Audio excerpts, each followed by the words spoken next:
So, I just want to get to the point where Obama, last year in February, he had a hunch maybe that Trump might have a chance. So he went to Hamburg, where the G20 summit was set, and he made reservations for every presidential suite in every five-star hotel. Why? To make sure that Trump didn't get a hotel room. Trump went to South Korea. Next day, Barack Obama was there. He goes to the G20 summit. Obama's there, riding in a limo. It's like he still thinks he's the president. Dude, if you still think you're the president, you really got some screws loose in there, okay? Yeah, I know you guys can't understand why you had all this things set up with fraud and all these people you were going to get paid to vote and all this stuff, and how it had worked for you, during Barack's first term, for Barack's second term. No. What happened in Barack's first term and Barack's second term was John McCain tanked his election and blamed it on Sarah Palin and Saturday Night Live and whipped her a new one and threw her under the bus. Now Mitt Romney, and McCain's taking money from Soros too, but Mitt Romney now is going to run as a senator from Utah for the Democrats. Thought he was a Republican. He ran for Republican president, but the last month of his election he just disappeared. Nobody knew where he went. No more stumping, no more politicking. They both threw the election. If people don't believe that, then they really don't have any clue. McCain and Romney have been on that payroll for a long time. So is Lindsey Graham. All the people, Paul Ryan, all the people that have been screwing legislation up are all people that Barack Obama, with his spying, not the stuff that he sent to his presidential library, but the stuff he got from his 4 GCHQ British intelligence agencies, agents that got it on their side. They got to share the program. And it said that they unmasked tens of millions of people in this 2 to 3 years they were in there. And they weren't not, they were normally seen being going in there and going out of there. So it wasn't a big deal because we share it with them. So what he did is he put together some of the nastiest files. Source would call up John McCain and say, hey, deposit's been made in your account. Now Obama has you. He has you by these, okay? And for a woman, I don't know, she has you by your throat, okay? But for a guy, he has you by the balls, and there ain't a damn thing you can do about it. You shouldn't have taken the money in the first place. And yes, do I understand that it's hard to be in Washington, hard to live in whatever your state you're from? Why don't you talk to all our military people? You know what blew me away the most when I got on a submarine and went from Charleston to Norfolk for 3 days? My brother was a command master chief for 30 years. You know what blew me away the most? So I'm back in Machine 1 because at night the only place I could smoke was back there. In the daytime I could go in the Cobb's quarters and he'd let me smoke in there. So I'm smoking back in Machine 1 and I asked these guys, I said, what do you make a week? He made $125 a week. I had over $300,000 to spend on an expense account for our largest client, General Dynamics. That's why I was in a submarine. We had over $350,000 to spend on. These guys are making $125 a year, risking their lives going down in a nuclear submarine every day, and playing chicken with the Russians every day. Give me away. $125 a week. That's $500 a month. I piss $500 away playing golf or drinking every week. Sometimes every day. So I just couldn't understand why people wouldn't look at these guys and understand what they're doing. Is they're risking their lives every day. My brother, a 30-year submariner, says he kissed the ground 6 times when he got back. He had bumped a sub one time. Kind of stuff like that. I went down one time. He let one person in his family. I had top secret clearance also. My dad did too.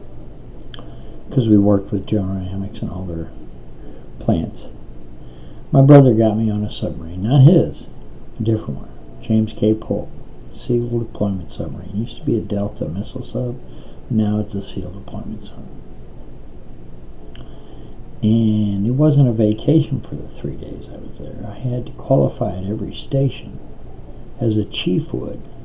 Just coming onto the boat, I had to qualify driving the boat, bubble and turning. I had to watch the sonar and listen to the waterfall and figure out what's on there. I had to run the targeting computer and target the enemy. I had to fire a torpedo. I had to run the periscope. I had to be the dive officer. I had to go through every one of these things. Navigation, just everything. Because in a submarine, if one person goes down, somebody else has got to step in and take his place and know how to do his job. Never thought about any of that. I was in my rack for the first night, and we hadn't gone down below 150 feet when I was awake. I was in my rack. I was reading a book, Robert Ludlum book, great one. And it sounds like somebody's taking a sledgehammer and just pounding it on the side of the submarine. And I'm like, what in the is it going on? And so I look out of my rack and there's nobody running. So I said, well, maybe, I don't know what the hell it is. So bam, I hear it again. And I'm like, what the hell is going on? So I go and I walk into the control room, which is rigged for red. They rigged it for red. They were in a military exercise. And I looked at the depth meter and it was 970 feet. And they said, now you have experienced a deep dive for your first time. That goes on your qualification sheet also. And what is happening when you hear that noise is the hull is compressing and the decks are moving up on mounts. Okay? Or we crush the submarine easily. And I said, listen guys, I don't want to go down more than 930 feet.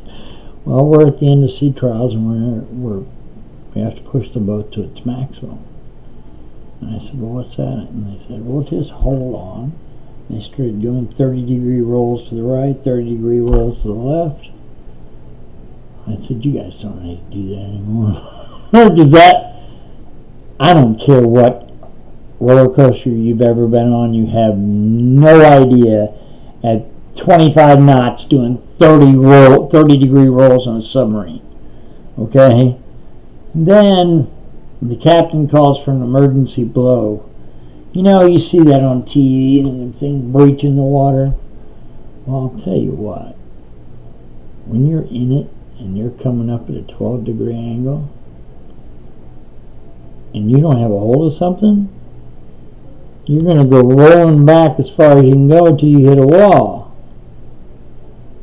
Because it is the best amusement park ride I've ever been on in my life. I would never do it again. Ever. But my brother wanted someone in the family to understand what he had done for 30 years. I earned my own small set of dolphins, which I'll always be appreciative to my brother and the Cobb Eric Nash on the other ship. The captain, he really didn't know what was happening pretty much. The Cobb thought he knew, but when I walked when they were ready for red that night, he looked at me and he said, "Who in the F are you and what the F are you doing on my submarine?" And I was like, "Man, is there somebody out here that can help me out?" And the Cobb heard it happening. He came out, he whispered into the captain's ear. My brother at the time, for a year, he was the dock master, electric boat. So if you brought your sub in and you wanted some Rocky Road's ice cream or some specialty, some DVD player or stuff like that, you talk to him. And if he liked you, you got it. If he didn't like you, you didn't get it. And I found out what a Command Master Chief E9 is all about. No one other than an XO or a captain, no one tells a Cobb what to do. I always didn't believe that from my brother. He always told me that. I said, yeah. We're parked on the dock within 12 feet of his submarine. He has to get on it in the next 40 minutes.